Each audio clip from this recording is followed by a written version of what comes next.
Breaking news Telangana CM Revanth Reddy అధ్యక్షతన జనవరి 4న cabinet సమావేశం జరగనుంది. సచివాలయంలో సాయంత్రం 4 గంటలకు భేటీ నిర్వహించనున్నట్టు తెలుస్తోంది. ఈ మీటింగ్ మంత్రులు హాజరు కానుండగా కొత్త రేషన్ కార్డులు, రైతు భరోసా, భూమి లేని నిరుపేదలకు సంవత్సరానికి 12,000 రూపాయల సాయం గురించి చర్చించనున్నట్టు సమాచారం. అలానే స్థానిక సంస్థలో బీసీ రిజర్వేషన్ల కోసం డెడికేటెడ్ కమిషన్ నివేదిక, ఎస్సీ వర్గీకరణ, యాదగిరిగుట్ట ఆలయ బోర్డుపైన కూడా చర్చించే అవకాశం ఉందని అంటున్నారు.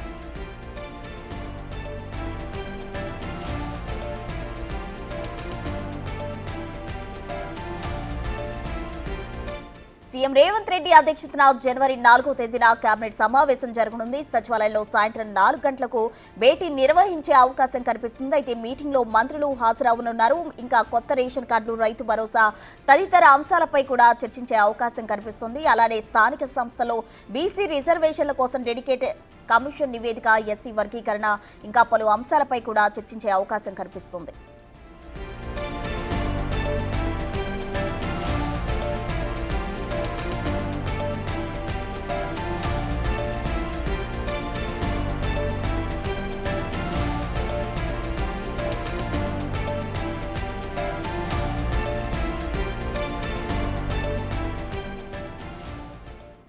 జనవరి 4న సీఎం రేవంత్ రెడ్డి అధ్యక్షతన తెలంగాణ కేబినెట్ సమావేశం జరగనుంది. పూర్తి వివరాలు అందించేందుకు మా అసోసియేట్ ఇన్పుట్ ఎడిటర్ నగేష్ సిద్ధంగా ఉన్నారు. నగేష్, జనవరి 4న కీలకమైన కేబినెట్ సమావేశం జరగనుంది. సాయంత్రం 4 గంటలకు సచివాలయంలో ముఖ్యమంత్రి రేవంత్ రెడ్డి అధ్యక్షతన ఈ కేబినెట్ సమావేశం నిర్వహించున్నారు. ఇందులో కొత్త రేషన్ కార్డులు, రైతు భరోసా, భూమి లేని నిరుపేదలకు సంవత్సరానికి 12,000 రూపాయల సహాయం, స్థానిక సంస్థల్లో బీసీ రిజర్వేషన్ల కోసం డెడికేటెడ్ కమిషన్ నివేదిక, ఎస్సీ వర్గీకరణ, యాదగిరిగుట్ట ఆలయ బోర్డు పైన కూడా చర్చించే అవకాశం ఉంది. ఇందులో పూర్తిగా కేబినెట్ లో 17 మంత్రులు కూడా హాజరు కానున్నారు.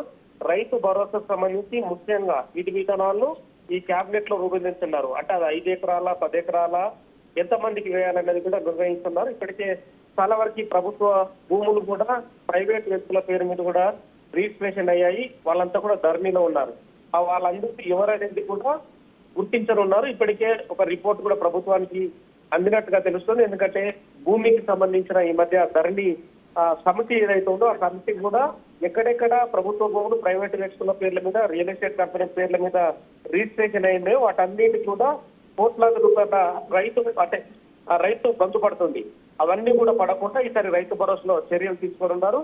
అంటే ఒక రైతుకి అది 5 ఎకరాల 10 ఎకరాలు అనేది కూడా ఒక వాటికి 5 ఎకరాలకు 10 ఎకరాలకు రూపొందించాలన్న విషయం పైన కూడా చర్చ జరగనుంది. ఎందుకంటే ఇప్పటికే 100 ఎకరాలు 150 ఎకరాలు ఉన్న ఆసామి భూస్వాములకు కూడా రైతు బంధు వెళ్తుంది. సో ఇవన్నీ కూడా కట్టడి చేసే అవకాశం కనిపిస్తుంది. తెలంగాణకు సంబంధించి ఇప్పటికి ఒక నివేదిక కూడా ప్రభుత్వానికి అందింది. ఈ నేపథ్యంలో రైతు భరోసా పైన ప్రధానంగా చర్చించే అవకాశం ఉంది. 12,000 రూపాయలు ఏదైతే ఉందో వాటిపైన కూడా ఎంత బడ్జెట్ అవసరం అవుతుంది, ఆ బడ్జెట్ రూపకల్పన కూడా ఈ కేబినెట్ కమిటీలో నిర్ణయిస్తున్నారు. మొత్తానికైతే జనవరి 4న జరిగే ఈ కేబినెట్ కమిటీ మాత్రం చాలా కీలకంగా జరగనుంది. Right Nagesh, thank you.